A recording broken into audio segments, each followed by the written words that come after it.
Dans Matthieu 26, 6 à 13, nous sommes de nouveau à Béthanie, et il y a là une femme avec un vase d'albâtre rempli d'un parfum de grand prix, qu'elle répand aux pieds de Jésus. Cet incident fait ressortir en tout premier lieu le fait que dans l'ordre des valeurs, le Seigneur Jésus occupe la première place. C'est même, trop peu dire, la première place. Il est au-dessus et en dehors de toute comparaison possible. Quelqu'un s'en est rendu compte à Béthanie et a réalisé de quoi il était digne. La remarque des spectateurs revient à ceci. Est-ce bien la peine pour lui? C'est là, au fond, ce qu'ils ont voulu dire. Il n'en vaut pas la peine. Naturellement, ils n'auraient pas formulé leur pensée dans ces temps-là. Mais elle voit bien, elle, quel sacrifice il mérite. Elle discerne dans sa personne quelque chose qui n'a pas de prix. Et c'est cela qui est au premier plan ici. C'est une caractéristique de Béthanie, aussi bien que dans la chambre haute et de mon église. C'est un trait distinctif du rassemblement de ceux qui sont siens, de cette phalange qui est selon son cœur. Reconnaître ce qu'il y a dans sa personne d'infini, sans prix. Réaliser qu'on ne trouve jamais rien de trop précieux à déposer à ses pieds. Pour vous qui croyez, il a du prix, 1 Pierre 2,7. Tout cela est très simple, mais il y a là un geste, encore une fois, qui montre à quel point était intense et profond le culte dont le Seigneur Jésus était l'objet à Béthanie.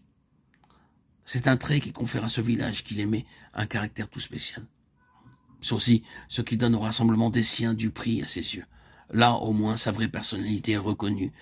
On ne le méconnaît pas, on réalise qui il est. On se rend compte de quoi il est digne. Et il faut cela dans la maison de la foi.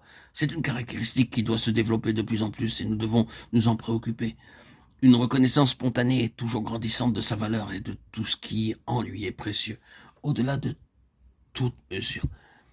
Quelle différence entre cette atmosphère de Béthanie et les formes souvent si rigides d'un système ecclésiastique? Peut-on vraiment dire de l'homme d'église contemporain que son adoration se caractérise par un culte spontané venant d'un cœur qui a découvert la vraie valeur du Seigneur Jésus et ses vrais titres à son adoration? Là où il en est ainsi, vous avez l'assemblée telle que Dieu la conçoit. Là où il n'en est pas ainsi, vous avez beau avoir toutes les apparences extérieures d'un service, bien entendu, ce ne sera pas le rassemblement qui est selon sa pensée et qui seul peut réjouir son cœur. Mais il y a quelque chose de plus ici, me semble-t-il. Il a fallu que le vase fût brisé, Marc 14,3, pour manifester au dehors la valeur du parfum. Il faut des brisements pour que les vases de terre dans lesquels nous portons ce trésor laissent apparaître au dehors l'œuvre glorieuse de Christ. Tant que le vase tient, tant que la matière qui la constitue est intacte et solide, tant qu'il attire les regards à cause de ce qu'il est en lui-même et fait dire à l'entourage « Quel beau vase, quel magnifique spécimen d'albâtre !» Il y a un secret qui nous échappe. Nous pouvons faire grand cas de certains hommes, de leur intelligence supérieure, de leur prédication éloquente, de toute leur personnalité extérieure, prenant en considération avant tout le vase, la personne, sans jamais atteindre à ce qui est intérieur et caché. Mais que le vase soit brisé, mis en miettes, alors vous découvrez le sanctuaire, le lieu secret, d'où rayonne désormais la gloire de Christ. Vous le voyez chez Paul. Je n'ai aucun doute que Saül de Tarse ne fut tant au point de vue intellectuel qu'au point de vue moral et religieux, un albâtre de choix.